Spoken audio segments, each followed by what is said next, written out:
The Minister of Environment and team returned to the field after a few days' break. On Wednesday, she visited project sites and forest park, starting with a vegetable garden in Jallow, funded by a project under her ministry.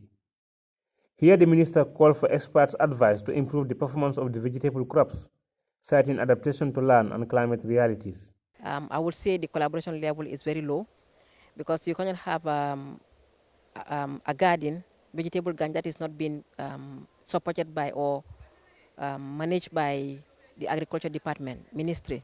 They are the custodian of all the agricultural products. So they need to be informed and give the support when it comes to technical advice.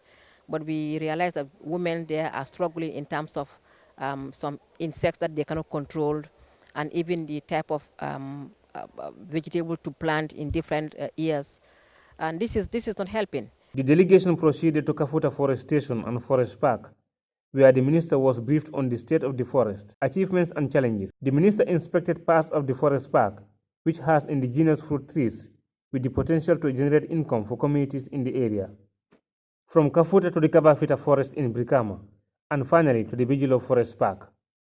Here the minister was taken on tour of the park, which is known as the Monkey Park, where she interacted with nature, as monkey paraded in front of her and delegation, perhaps for gifts they usually get from regular visitors of the park. Minister Rohi John Manjang said the tour provides her with vital information on the state of the environment. Now I have a good taste about the entire ministry structure and what we have as our natural resources, and again what we also have as our asset under the portfolio of the ministry. I am happy to say that we have progress that we record as success, but notwithstanding we have also more to do. We've seen most of the forest sites and their parks. Here we are at the Monkey Park. I'm very impressed with the Monkey Park specifically. I will start with that. The natural vegetation is being maintained, and it's also helping to give our revenue, and it's also being preserved in terms of the fence. So the fence is going to permanently alleviate these challenges of encroachment. That is what we need. We need to have solutions to our problems. I encourage all of us, whenever we think that there is a problem, let us not keep only shouting about the problem, but as technicians, as government officials, let us present solutions. That is what will take this Gambia forward.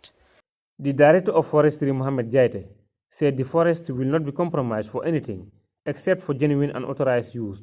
Illegal logging, we don't compromise. I think you saw Kafuta. You are just from Kafuta. You saw a truck there. The guy was apprehended and then he's supposed to be taken to court. And then if he is taken to court, and then he would be fined, and then the product will be confiscated from him because he did it illegally. Because we have put a ban on commercialization of forest product, the felling of trees for commercialization purpose. So it's only, the permits are only issued in the event that, like in a community, they build a school, or they build a madrasa, or they build, a mosque, and then they would need timber to roof it. Then they will apply for 1 or 2 trees, and then it will be approved. Although there are positive results in the implementation of certain projects and the protection of the environment, the minister believes much more could be achieved if people are patriotic enough. People have to be willing to serve this country. That one we have to all put our hands on deck. This is the Gambia and it belongs to us. We own it. We have to have the national interest at our heart, and we have to advocate for that. We should stop the blame game. The system is not working. The government is not doing this. Who are you? Are you not part of the government? Are you not part of the system? So why should you point the fingers? What are you doing individually to complement that national effort? That is what we have to ask each other. For me, the size of the Gambia and the spirit that we have at the leadership level, if we join hands together with the positive mind to build this country, we only need 1 month to get what we desire. The Ministry of Environment under the new leadership has taken an action-driven approach to manage the country's flora and fauna. Ebrima Jallow, GRTS News.